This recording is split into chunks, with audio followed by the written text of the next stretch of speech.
They walked into the restaurant, only to face racism that turned their world upside down. The hostess and the manager had no idea that these two people were the owners of the establishment, and they tried to humiliate them. Their response shocked even the most seasoned individuals. But let's start from the very beginning. Mark and Layla Johnson, a successful black couple, were heading to their restaurant, located in an upscale part of the city. Dressed modestly, they didn't come across as millionaires. Mark wore a simple t-shirt and jeans, while Layla donned a light dress and sneakers. Their goal was lunch and a discussion of new projects, but the day promised to be unexpectedly difficult. At the entrance, a white hostess around 20 years old, with perfectly styled blonde hair and a professional smile, greeted them. A look of bias flashed across her face as she glanced at the couple. "Do you have a reservation?" she asked curtly, lowering her gaze to the reservation list. Layla answered calmly, "No, but we're happy to wait." The hostess pursed her lips and sarcastically added, "Sorry, but we're really busy today. There may not be any available seats." In reality, the restaurant was half empty. The hostess didn't even try to hide her reluctance to seat them. Mark noticed this but remained composed, responding quietly, "We'll wait." They were shown to a table in a corner, far from the main seating areas.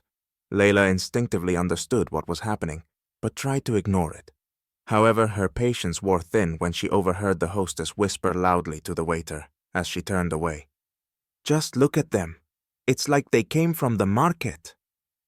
Mark placed his hand on his wife's shoulder, holding her back. He knew there were more effective ways to handle this situation. Mark and Layla sat at the bar while they waited for their order to be processed. The atmosphere around them grew increasingly tense. The hostess, returning to her duties, threw them another quick glance, but now they both could feel her displeasure was no longer hidden.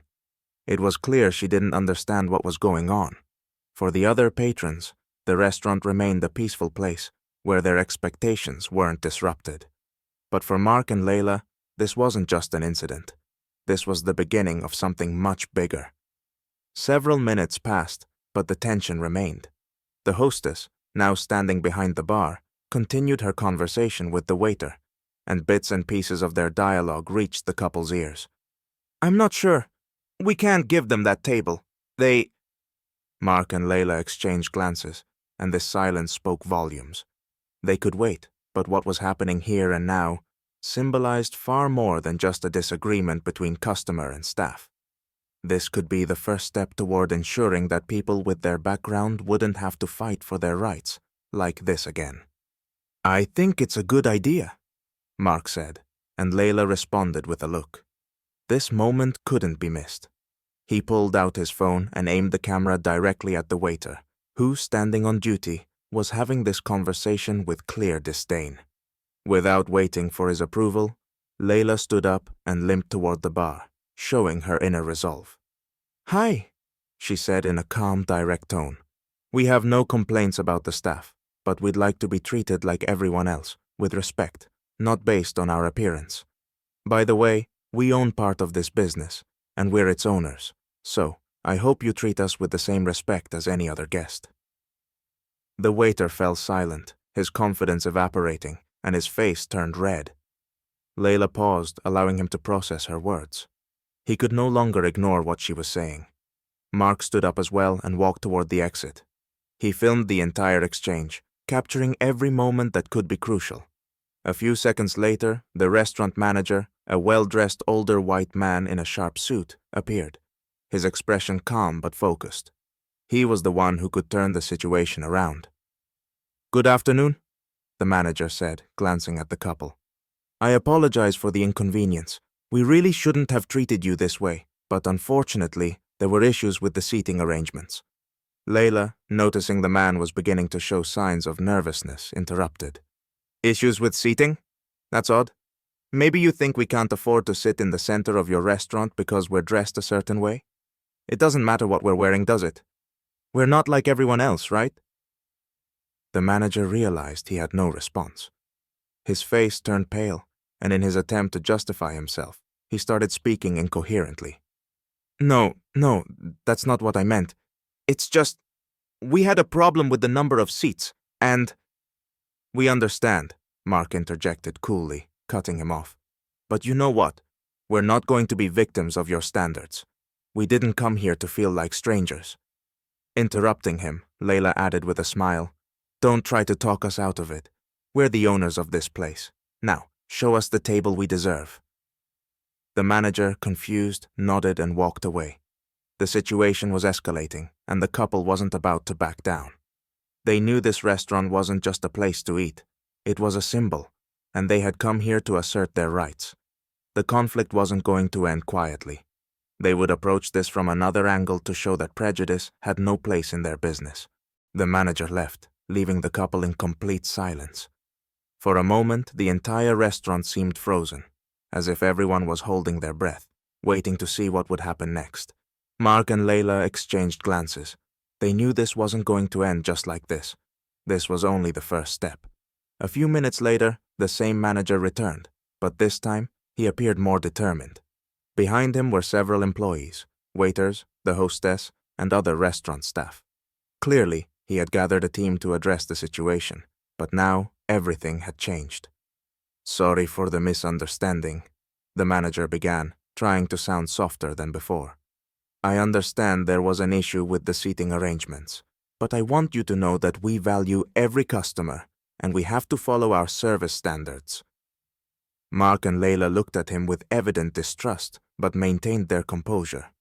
Layla, unable to stay silent, spoke first. "Standards? Interesting. How does that work? Do you refuse people based on how they dress, or on the color of their skin? As soon as we stepped through that door, it was clear to you that we didn't belong here, didn't it? Well, we decided that we deserve only the best tables, and that's what we're going to get." The manager turned pale. His lips trembled with uncertainty as he tried to speak, but the words caught in his throat. He realized he was trying to justify a situation that had already become public. The waiters standing nearby exchanged looks, clearly taken aback by this turn of events. Some of them began to step back, whispering quietly among themselves. At that moment, the couple decided to take it a step further. Mark pulled out his phone and turned the camera back on, focusing the lens on the manager. Layla looked him straight in the eye and said, ensuring it was all recorded, "We will never sit in the corner, and this isn't just about the seat. This is a fight for respect. We didn't come here to feel less than or out of place. We are the owners, and we demand to be treated like everyone else. Now, show us the table that we deserve, or we won't be back until you change your approach." The manager, clearly flustered, leaned over to his staff. They began discussing who might help rearrange things, but before a decision was made, a tall man in a sharp suit entered the restaurant. He walked straight to Mark and Layla's table, and everything went silent as he approached. He turned out to be the owner of the building and the restaurant. He extended his hand to Mark, smiled, and immediately sided with the couple. "I think it's time to take action," the owner said. "I won't allow my restaurant to be a place for biased practices. We will work to ensure equality for everyone. I'll personally handle this misunderstanding, and it will be fixed." Mark and Layla hadn't expected the building owner to arrive so quickly, but this turn of events was exactly what they had been hoping for. The owner promised to oversee changes in management and fire those responsible for creating an atmosphere of hostility. Now, Mark and Layla knew they hadn't just won a small battle, but had become part of something bigger: justice. Soon, the restaurant began to fill up with new guests, and the atmosphere shifted. But for Mark and Layla, this evening wasn't just about dinner. They knew they had the power to change things, not only for themselves, but for others who would face similar discrimination. The owner came back to them and explained that he had already made the necessary changes to the restaurant's policies. He apologized for the staff's behavior and promised that, as owners, they would have the right to lead inclusivity training for the entire restaurant staff. All employees would undergo new courses on respecting all types of customers, regardless of appearance. For Mark and Layla, this was not just a victory. It was a clear message to anyone who thought they could judge people based on race, status, or appearance. They would not allow anyone to disrespect them again. After dinner, Mark raised his glass to Layla, to the night that would become an unforgettable turning point in their fight against injustice. The couple had not only reclaimed their dignity, but also set a standard for the future, one of equality, respect, and justice.